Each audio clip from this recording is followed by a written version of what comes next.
I remember the floor more than anything. Not the argument that led me there, not the messages I never answered, or the ones I wish I hadn't, not the job I lost, or the way people stopped saying my name with intention, not the silence in my apartment, or the way even my own reflection looked away. Just the floor. Cold tile, one cracked edge like a scar across its surface. Dust gathered in the corners. Footprints that didn't belong to me. I remember thinking even the floor had a story. And me? I was just lying there. I didn't faint, I didn't trip. I folded. I collapsed like a bridge too tired to hold weight. My body gave out long after my soul did.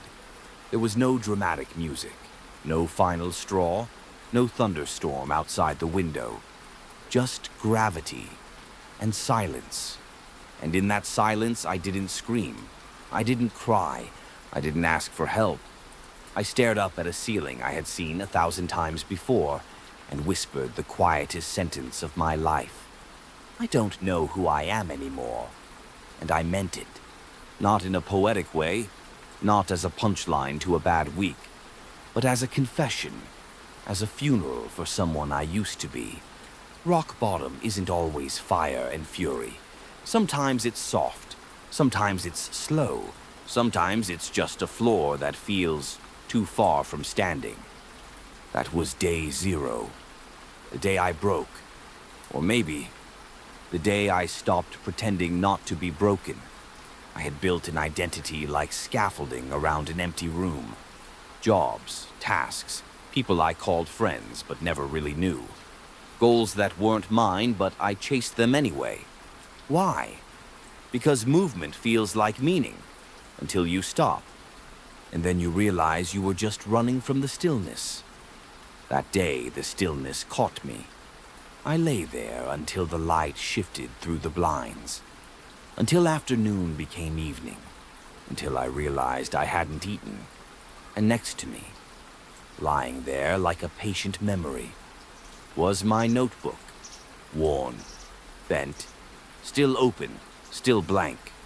Except for one sentence I had written weeks ago, and underlined so many times it nearly tore through the page. There has to be more. More than what? More than this? More than waking up just to survive another day you didn't ask for?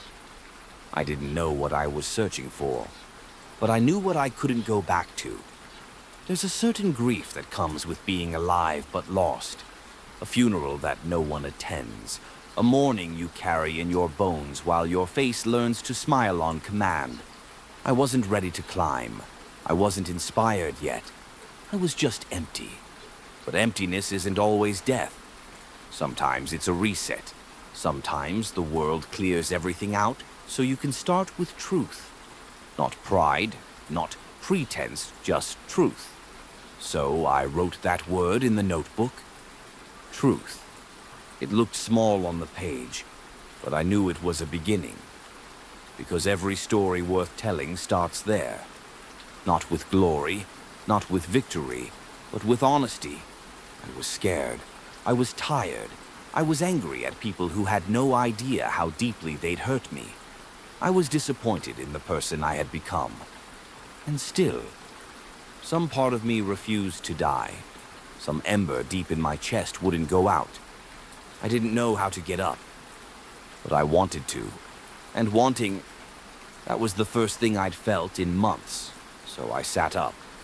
No applause, no victory music, just bones creaking and a breath I hadn't realized I was holding. I sat on the edge of that broken floor and wrote one more line beneath that desperate sentence. There has to be more, and underneath it, I will find it.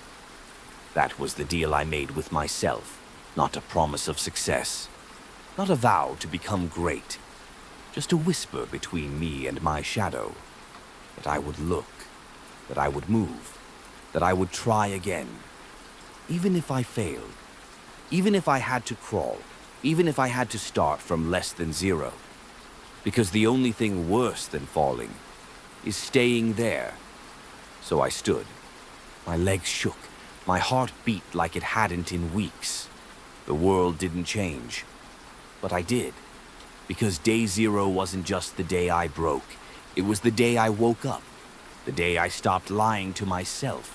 The day I stopped waiting for someone else to save me. The day I took responsibility for my own redemption. It started with a flaw. It always does. Because sometimes, rock bottom isn't the end. It's the foundation. The place you start building something real. Something that's yours. Something worth rising for.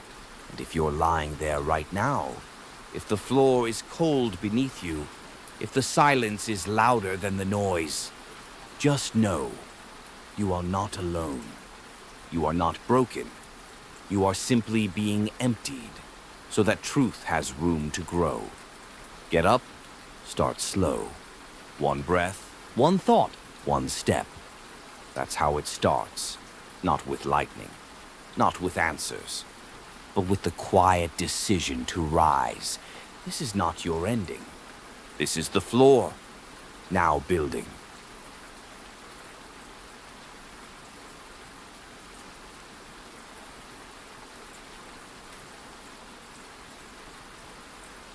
They didn't see me, but I was there.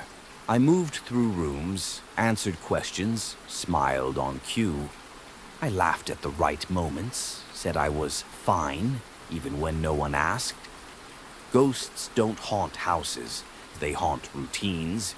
They haunt inboxes and calendars, and the backs of minds too busy to notice absence. I wasn't dead, but I wasn't alive either. Not really. That's what ghost mode is. It's not silence, it's white noise. It's not pain, it's numbness. It's not fear, it's nothing. And that's worse. I remember walking into a room and forgetting why I was there. I remember staring at texts I never answered, emails I never opened, plans I made and never intended to keep. I became a shape, a placeholder, a collection of polite nods and unfinished sentences. And the worst part? Nobody noticed. Because when you wear the right face, people stop looking underneath. They don't see the lights going out behind your eyes. They don't hear the silence between your words. They don't feel the weight of what you carry. So I carried it alone. I told myself I was fine, that this was adulthood, that this was normal. Wake up. Work, performance, scroll, sleep, repeat. Ghosts have no anchors, and I had cut all mine loose. The people who used to know me only knew versions I let them see, and I let them fade one by one until the only thing left was me, and the echo of who I used to be. But here's the truth. No one tells you. When you stay in ghost mode too long, you forget how to come back. You forget how to feel joy without guilt. You forget how to hope without fear. You forget what it's like to laugh without checking who's watching. You forget yourself. And without that, even breathing feels borrowed. I remember standing in front of the mirror one morning. I looked fine, hair clean, shirt ironed, eyes open. But I didn't recognize the man staring back. He blinked when I blinked. Moved when I moved. But he wasn't me. He was the ghost I had built to survive, and he was winning. I don't remember what broke it. Maybe it was the photo I was tagged in, or the song I heard on a random walk, or the smell of a stranger's perfume that reminded me of a memory I thought I buried. Something small, always something small. That's how hauntings work. It's never the earthquake. It's the creak in the floor, the flicker of a light, the breath on your neck that reminds you you're still here. And for a second, a single fragile second, I felt something. Not joy, not peace, just something. Like a pulse, like a whisper from the part of me I thought had drowned. And I chased it. I didn't know what I was chasing, but I knew I couldn't keep floating. Couldn't keep pretending that being invisible was the same as being safe. So I did something terrifying. I let myself be seen. Not by everyone, just by one person. someone who asked, "Are you okay?" And this time I didn't say, "Yeah." I didn't smile. I just paused. And in that pause, they saw it. The cracks, the fog, the shadow of someone still trying to return from wherever I'd been. And they didn't try to fix me. They just stayed. And sometimes that's enough. Because ghosts don't need exorcisms. They need witness. They need proof they were here. That they mattered. That they're not crazy for being tired. Not weak for feeling empty. Not broken for drifting. That night I wrote in my notebook again. Not poetry, not a plan, just a sentence. I felt real today. And that was a victory. Because when you've spent months, maybe years, floating through your own life, feeling real, even once, is everything. Ghost mode doesn't end with fireworks. It ends when you choose to sit still long enough for your soul to catch up. It ends when you stop running from silence and let it speak. When you look at the version of yourself you became and forgive them. Forgive the coping. Forgive the hiding. Forgive the pretending. Because even ghosts were once alive. Then now so am I. Not perfectly. Not always. But enough to show up. Enough to breathe deeply again. Enough to stop waiting for someone to save me. Because I've seen what it's like to disappear. I've lived it. And I choose not to go back. So if you're floating right now, if you've become the version of yourself that no longer feels, let me say this. You are not lost. You are not hopeless. You are not invisible. You are a soul in search of its own echo. And one day, soon, you'll hear it again. Not in a scream, but in a whisper. And that whisper will say, "I remember you." That's where the comeback begins. Not in grand gestures, but in quiet recognition. So if you're in ghost mode right now, don't panic. Don't push it away. Just pause. Listen. And remind yourself, you are still here. You are still whole. And you are still allowed to come back.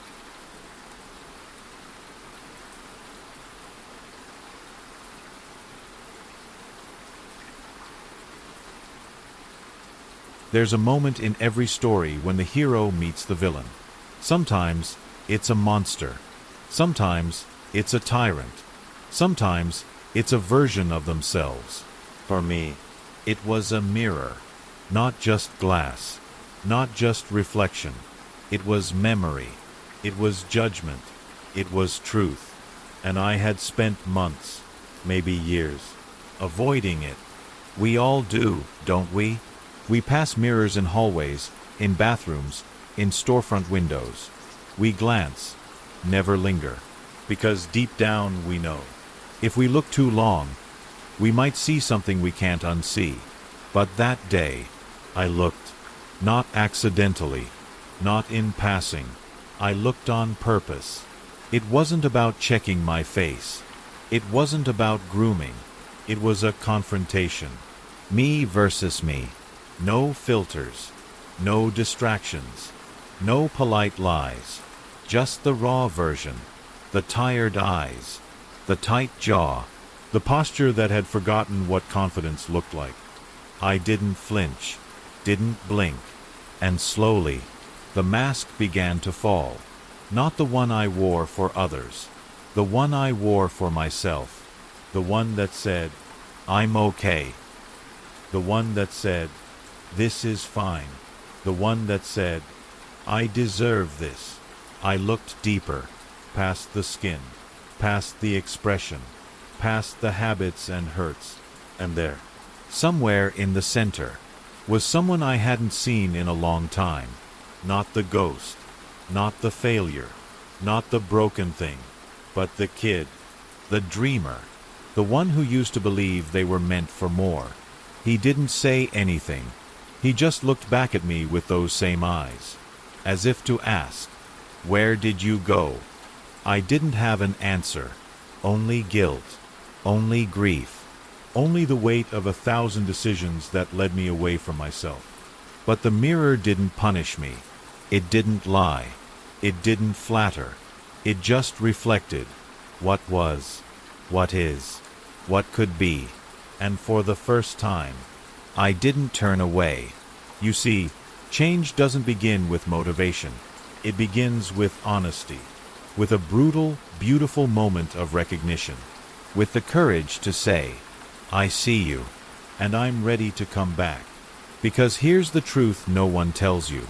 The mirror doesn't lie, but it also doesn't define you. It shows you what is, not what has to be. And in that moment, I realized something powerful. If I could face myself, my real self, without excuses, without edits, without escape, then I could face anything, every fear, every failure, every future. Because once you stop lying to your reflection, the world loses its power to lie to you. I touched the glass. It was cold, but my fingers didn't tremble. I wasn't afraid of the image anymore, because I knew what was behind it. A soul that had been asleep, a heart that had been quiet, but still beating, still here. There were scars. Of course there were. Pain leaves fingerprints, but there was also strength, the kind that only comes from surviving yourself. So I did something small, insignificant, maybe, but real. I smiled, not for the world, not for validation, just to see if I could. And it felt strange, but not wrong, like a language I hadn't spoken in a while, like music I forgot I loved. That smile wasn't perfect. It wasn't wide or confident, but it was mine. And in that flicker of expression, I felt something shift. The mirror didn't show a hero, or a victim, or a mess. It showed a human, flawed, fighting, familiar, and that was enough. I picked up my notebook again. Same old pages, same old spine. But now I wrote something new. I forgive you. I didn't know what I meant fully, but the sentence felt heavy enough to be true. I forgave myself for giving up, for disappearing, for becoming someone I didn't recognize. Because carrying blame forever is like trying to run with chains.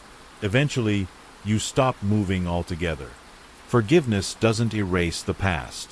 It just says, I'll carry it differently now. That was the mirror's gift.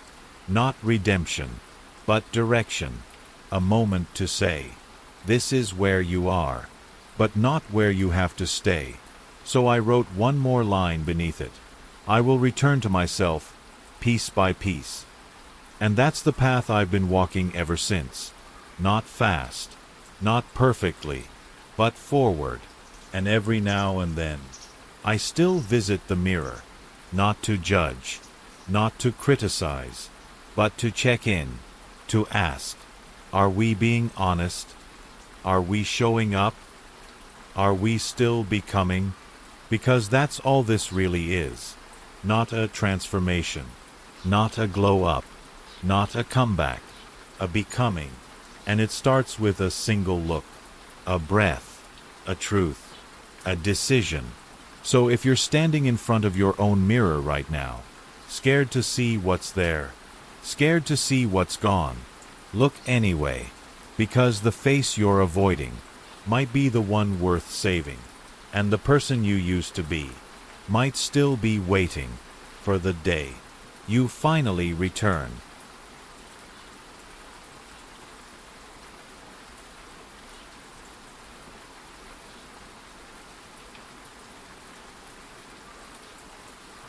There is a fire inside all of us, a quiet ember that sometimes gets buried beneath ash and doubt. Sometimes it's barely a flicker, barely warm enough to feel, but it's always there, waiting, because fire doesn't ask for permission. It doesn't wait for the right moment or the perfect conditions. It just burns, and when it does, it changes everything. After the mirror, I found that ember again. Not by magic, not by luck, by choice. It started small, a single act of defiance against the numbness, a refusal to settle for the silence, a promise whispered in the dark, I will not disappear. I lit the fire by looking for what still made me feel alive. Not the big, dramatic moments, but the tiny ones. The first sip of morning coffee, the sound of rain on the window, a song that made my heart skip, a word in a book that struck a chord. Each small spark built momentum, until one day, I realized I wasn't just surviving. I was burning. Fire changes things. It melts the old, brittle parts. It clears the debris that holds you down. It forces you to face the heat, the pain, the fear, the uncertainty, and come through it stronger. I learned that fire isn't just destruction. It's creation. It's transformation. It's the forge where your new self is shaped. But fire is also wild, unpredictable. It demands respect. Sometimes it burns too hot. Sometimes it consumes what you wanted to save. Sometimes you have to let it burn out before you can rebuild. That's the paradox. You have to surrender control, but never lose sight of the flame. The fire inside me didn't make me fearless. It made me brave enough to face fear. It didn't erase the scars. It made them part of the story I'm still writing. It didn't promise easy days. It promised that I wouldn't walk through the dark alone. Because fire calls to others. It draws people near, those who need light, warmth, hope. And when you gather around the fire, something shifts. You realize you're not alone, that your fight is part of a larger story, a story of survival, of resilience, of becoming. The fire inside me became my compass, my motivation, my rebellion against the ghost I was before. It's what got me out of bed on the hardest days, what made me keep writing, keep dreaming, keep fighting. Because when you have fire, you have a reason to rise, a reason to try, a reason to believe in yourself, even when the world doubts you. That fire is yours, and it's waiting. So don't be afraid to fan the flames, to let the sparks fly, to burn bright, because in the ashes, you'll find the pieces of who you're meant to be, and that is the beginning of everything.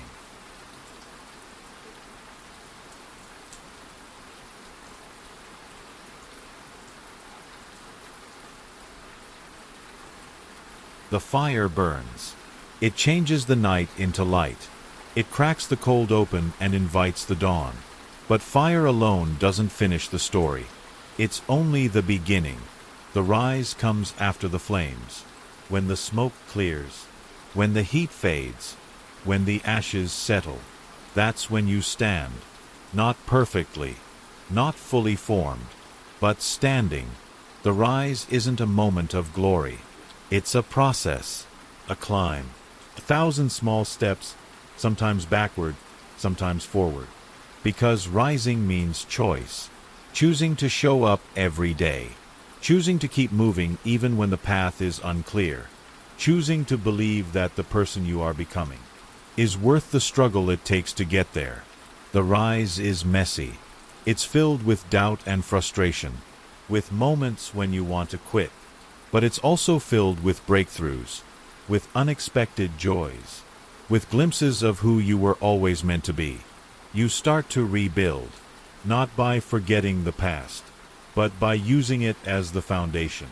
Every scar, every failure, every lost moment becomes a stepping stone. You gather the pieces of your story, the broken and the beautiful, and you weave them into something new, something real.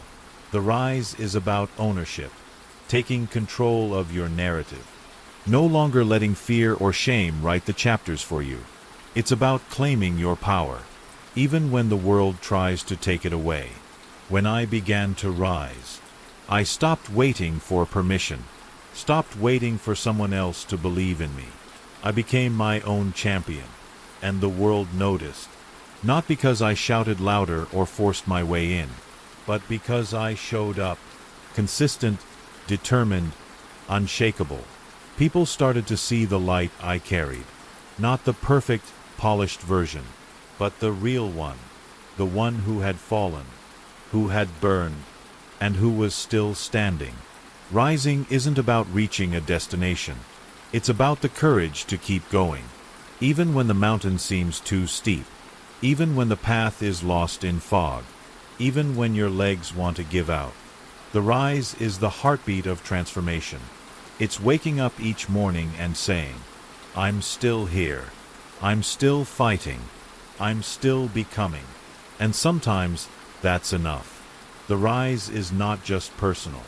It's a ripple. Your strength inspires others. Your story gives hope. Your climb lights the way. Because rising is contagious. It reminds us all that no matter how far down we fall, no matter how dark the night, the sun will rise again. And with it, so will we. So, if you're in the middle of your own rise right now, feeling tired, unsure, or afraid, remember this. You are stronger than you think, braver than you believe, more capable than you've ever given yourself credit for. The rise is yours, and it's waiting for you to take the next step, one breath, one moment at a time, because the climb is hard, but the view at the top, worth every struggle. The rise isn't just the end of a journey. It's the start of everything new, and it begins with you, right here, right now.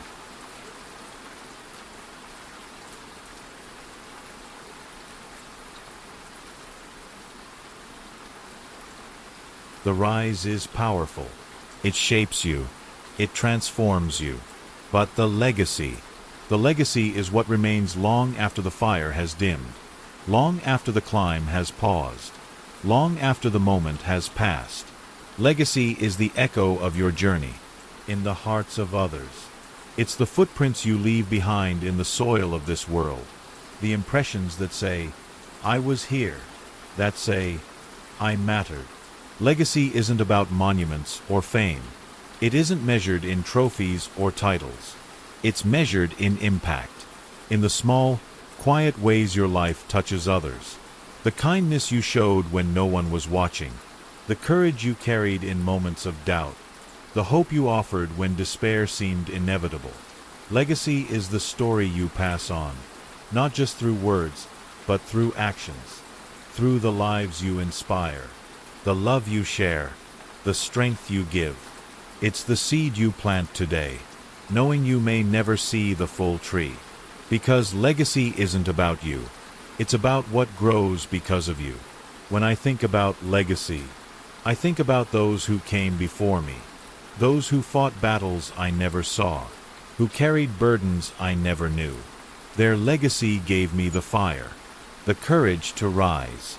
And now it's my turn, to light the path for those who come after, to build something that lasts.